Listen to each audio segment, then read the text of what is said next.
3 मैचों की one day series का आखिरी मैच आज खेला जाएगा। शाम 7 बजे से पोर्ट ऑफ स्पेन में दोनों टीमें होंगी आमने सामने। पहले 2 मुकाबले में टीम इंडिया धमाकेदार अंदाज में जीतकर सीरीज पर अपना कब्जा कर चुकी है और ऐसे में अब बारी क्लीन स्वीप की है। अगर ऐसा करने में भारतीय टीम कामयाब होती है तो फिर से दूसरा मौका होगा जब टीम इंडिया वनडे में वेस्टइंडीज के खिलाफ क्लीन स्वीप का रिकॉर्ड अपने नाम करेगी। अगर देखें तो सीरीज के पहले मैच में टीम इंडिया ने 3 रनों से जीत हासिल की थी। वहीं दूसरे मैच में अक्षर पटेल की बदौलत टीम इंडिया ने 2 विकेट से मैदान मारा था। इस सीरीज में टीम इंडिया के सीनियर खिलाड़ियों को आराम दिया गया है और उनकी गैर हाजिरी में युवा खिलाड़ी शानदार प्रदर्शन कर रहे हैं और जमकर रन बरसा रहे हैं। पहले मैच में शिखर धवन और शुभमन गिल ने तूफानी पारी खेली। दूसरे मैच में श्रेयस अय्यर, संजू सैमसन और अक्षर पटेल ने अपना लोहा मनवाया। हालांकि टीम इंडिया के गेंदबाजों को अपने प्रदर्शन में थोड़ा सुधार करना होगा। दोनों ही मैचों में वेस्टइंडीज की टीम 300 के पार का स्कोर करने में कामयाब हुई है। अब देखने वाली बात होगी कि तीसरे मैच में टीम इंडिया के गेंदबाज कितना दम दिखाते हैं। गुड न्यूज ये है कि 5G स्पेक्ट्रम की नीलामी शुरू हो गई है। अब जल्दी ही आम लोगों तक 5G इंटरनेट पहुंचने वाला है। 5G इंटरनेट सेवा के शुरू होने से देश में काफी कुछ बदलने वाला है। इससे न केवल लोगों का काम आसान होगा बल्कि मनोरंजन और संचार में भी काफी कुछ बदल जाएगा। और इसी बदलाव को लाने के लिए देश में 5G ऑक्शन शुरू किया गया। कंप्लीट स्पेक्ट्रम के एलोकेशन का प्रोसेस 15 अगस्त से पहले कंप्लीट कर देंगे, जिससे कि इंडस्ट्री तैयार हो जाए 5G सर्विसेज को लॉन्च करने के लिए। वो 15 अगस्त से पहले करने का टारगेट है और उसके बाद में डिवाइसेस लगना वगैरह वगैरह सब कंप्लीट होके सितंबर-अक्टूबर के टाइम फ्रेम में सर्विसेज लॉन्च करने का टारगेट है। इस नीलामी में देश की 3 बड़ी टेलीकॉम कंपनियों के साथ दूसरे प्लेयर्स भी हिस्सा ले रहे हैं। 5G स्पेक्ट्रम की नीलामी में जियो, VI और एयरटेल के साथ गौतम अडानी की अडानी डेटा नेटवर्क भी शामिल है। नीलामी में कुल 72 गीगाहर्ट्ज स्पेक्ट्रम को नीलामी के दौरान रखा जाएगा, जिसकी कीमत 4.3 लाख करोड़ रुपए है। भारतीय मौसम विज्ञान केंद्र ने कई राज्यों में अगले कुछ दिनों तक भारी बारिश की चेतावनी जारी की है। मौसम विभाग ने हिमाचल प्रदेश, राजस्थान और गुजरात, मध्य प्रदेश, पश्चिम बंगाल, सिक्किम, असम, उत्तराखंड और अरुणाचल प्रदेश में मूसलाधार बारिश की आशंका जताई है। पिछले कुछ सालों में बारिश की गतिविधियां इन इलाकों में बढ़ी हैं। उसका कारण यह है कि जो लो प्रेशर एरिया बन रहे हैं बंगाल की खाड़ी में, वो पश्चिम दिशा में आगे बढ़ रहे हैं और 28 जुलाई से लेकर के कम से कम 3 अगस्त तक गंगा के मैदानी क्षेत्रों में पंजाब से लेकर के पंजाब, हरियाणा, दिल्ली, उत्तर प्रदेश, बिहार, झारखंड, पश्चिम बंगाल, इन सारे इलाकों में बारिश की गतिविधियां बढ़ जाएंगी। गुरुवार तक हैदराबाद और आसपास के जिलों के लिए येलो अलर्ट जारी किया गया है। इसमें न केवल राज्य के उत्तर और पूर्वी हिस्से शामिल हैं, बल्कि तेलंगाना के मध्य भाग भी शामिल हैं। तस्वीरें राजस्थान के भीलवाड़ा की है, जहां एक कार अंडरपास में फंस गई। अजमेर मार्ग पर बाइस्कोप के सामने एक रेलवे अंडरपास में ये कार पानी में बंद हो गई। इस बीच तेजी से पानी कार में भरने लगा। आफत करीब देखकर कार में बैठा एक शख्स कार का पिछला दरवाजा खोलकर बाहर आ गया।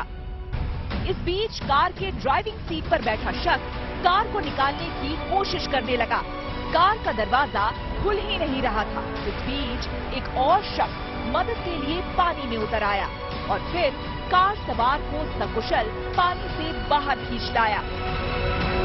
दरअसल सोमवार देर रात हुई मूसलाधार बारिश में भीलवाड़ा शहर पानी पानी हो गया और राजस्थान राज्य परिवहन की यात्रियों से भरी एक बस नाले में फंस गई, जिसके बाद बस में सवार सभी 30 यात्रियों को रेस्क्यू कर बाहर निकाला गया। सुप्रीम कोर्ट में इस याचिका पर सुनवाई के दौरान मुख्य न्यायाधीश NV रमन्ना ने रेवड़ी कल्चर को गंभीर मुद्दा बताया। अदालत की इस टिप्पणी पर चुनाव आयोग की तरफ से पेश हुए वकील ने इलेक्शन कमीशन का पक्ष रखा। उन्होंने दलील दी कि चुनाव के दौरान मुफ्त उपहार और वायदों से जुड़े नियम आदर्श आचार संहिता में पहले से शामिल है। ऐसे में चुनावी रेवड़ियों की परंपरा पर रोक लगाने के लिए सरकार को ही कानून बनाना होगा। इलेक्शन कमीशन ने अपने लिखित जवाब में ये कहा है कि देखिए, मॉडल कोड ऑफ कंडक्ट जो इलेक्शंस का है उसमें तो हमने ये कह दिया है कि इस तरह के फ्री की चीज बांटने का वादा कोई कर नहीं सकता, लेकिन अगर पॉलिटिकल पार्टियों पर लगाम कसनी है और उसके लिए कोई कानून लाने की जरूरत है तो वो काम केंद्र सरकार को करना होगा। जिस पर केंद्र सरकार की तरफ से पेश हुए additional solicitor general KM Nataraj ने भी अपना पक्ष रखा। उन्होंने चुनाव के दौरान मुफ्त के कल्चर को गलत करार देते हुए इलेक्शन कमीशन की तरफ से इस पर विचार करने की दलील दी। यूपी में हर घर तिरंगा अभियान की जोर शोर से तैयारी चल रही है, जिसकी एक तस्वीर गोंडा जिले में देखने को मिली। वहां स्वयं सहायता समूह की करीब 2000 महिलाएं 3.5 लाख झंडे बनाने की मुहिम में जी जान से जुटी हैं। ये काम जिले के कई गांव में जोर शोर से चल रहा है। समूह की कुछ महिलाएं सिलाई के काम में लगी हैं, जबकि कुछ को तुरपाई का काम सौंपा गया है, ताकि झंडा बनाने के लक्ष्य को वक्त पर पूरा किया जा सके। स्वयं सहायता समूह की अध्यक्ष के मुताबिक एक झंडे की लागत करीब 23 रुपए आती है और प्रशासन इसे 27 रुपए में खरीदेगा, जिससे इनको प्रति झंडा 4 रुपए का फायदा होगा। आजादी के अमृत महोत्सव का जश्न और राष्ट्रीय ध्वज के प्रति सम्मान व्यक्त करने के लिए प्रधानमंत्री नरेंद्र मोदी के आह्वान पर हर घर तिरंगा अभियान 13 से 15 अगस्त तक चलाया जाएगा, जिसे सफल बनाने के लिए यूपी समेत कई राज्यों में बड़े पैमाने पर राष्ट्रीय ध्वज बनाने का काम चल रहा है। 23 साल पहले करगिल की जंग में पाकिस्तानियों को खदेड़कर सीमा पार कर दिया था। करगिल दिवस के मौके पर बछेंद्री पाल की वीरता निशानियों से भरी करगिल की उन्हीं पहाड़ियों के बीच अपनी टीम के साथ पहुंची। बछेंद्री पाल भारत की वो बेटी हैं जिन्होंने सबसे पहले एवरेस्ट की चोटी पर फतह पाई थी। करगिल विजय दिवस पर उनकी अगुवाई में 12 महिलाओं का दल भारत और नेपाल के अलग अलग शहरों, गांव से होता हुआ करगिल पहुंचा। खास बात यह भी थी कि इन महिलाओं में सभी की उम्र 50 के पार थी। ये सभी करगिल के द्रास वॉर मेमोरियल में शहीदों को श्रद्धांजलि अर्पित करने के मकसद से पहुंची थी।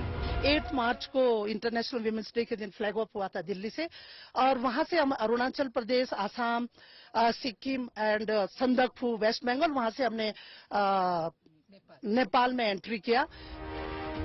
बछेंद्री पाल एंड टीम ने इस यात्रा के दौरान कई चुनौतियों को पार किया। कई मुश्किलें आई, लेकिन इन वीरांगनाओं का दल हर चुनौती को पार करके करगिल पहुंचा। वेदांत खुश है, वेदांत के माता पिता खुश हैं और खुशी की वजह बहुत बड़ी है। 15 साल की उम्र में वेदांत ने वो कामयाबी हासिल की है जिसके लिए छात्रों को कंप्यूटर की मोटी मोटी किताबों में सिर खपाना पड़ता है, लेकिन वेदांत को केवल 15 साल की उम्र में ही 33 लाख सालाना का पैकेज ऑफर हुआ है। वेदांत की कोडिंग स्किल देखकर एक अमेरिकी कंपनी ने उसे ये पैकेज ऑफर किया है। ये लोग मुझे हमेशा पढ़ाई के लिए बोलते थे कि पढ़ाई करते, इसमें कुछ नहीं है। तो फिर मैं सोचता था कि इनको बताने, अगर मैं इनको बताऊंगा तो ये और बोलेंगे पढ़ाई कर, इसलिए मैं उनको बताता। वेदांत के माता पिता इंजीनियरिंग कॉलेज में प्रोफेसर हैं। जब वेदांत लैपटॉप पर घंटों बिताता था तो माता पिता को अखरता था, लेकिन वेदांत ने उन्हें ना तो कोडिंग प्रतियोगिता के बारे में कुछ बताया और ना ही ऑनलाइन कोर्सेज के बारे में। जब बेटे को 33 लाख का पैकेज ऑफर हुआ तो माता पिता को इस बारे में सूचना मिली। राखी के त्योहार से पहले उत्तर प्रदेश के गोरखपुर में इको फ्रेंडली राखियां बनाई जा रही हैं। पीएम मोदी और सीएम योगी के वोकल फॉर लोकल के मंत्र के चलते हुए गोरखपुर के वन विभाग ने ये पहल की है, जिसके तहत बांस की बेहद खूबसूरत इको फ्रेंडली राखियां बनाई जा रही हैं। नेशनल बम्बू मिशन के तहत गोरखपुर की महिलाओं को बांस के सजावटी सामान बनाने का प्रशिक्षण तो मिला, लेकिन ये पहला मौका होगा जब प्रदेश में बांस की राखियां बनाई जा रही हैं। राखी बनाने में जुटी महिलाओं ने बांस की राखियां बनाने के लिए दर्जन भर से ज्यादा डिजाइन तैयार किए हैं। ये राखियां देखने में तो सुंदर हैं ही, साथ ही साथ पर्यावरण के लिए भी अनुकूल हैं। प्राकृतिक रूप देने के लिए हम लोगों ने बांस की राखियों का उत्पादन प्रारंभ किया है। इसके अलावा ये इको फ्रेंडली राखियां गोरखपुर के कैपरियरगंज में महिलाओं के आर्थिक स्वावलंबन का भी आधार बन रही हैं। स्वयंसेवी समूह की महिलाओं ने रक्षाबंधन से पहले लगभग 1 लाख रुपए की राखियां बनाकर बिक्री के लिए उपलब्ध करवाने का लक्ष्य तय किया है।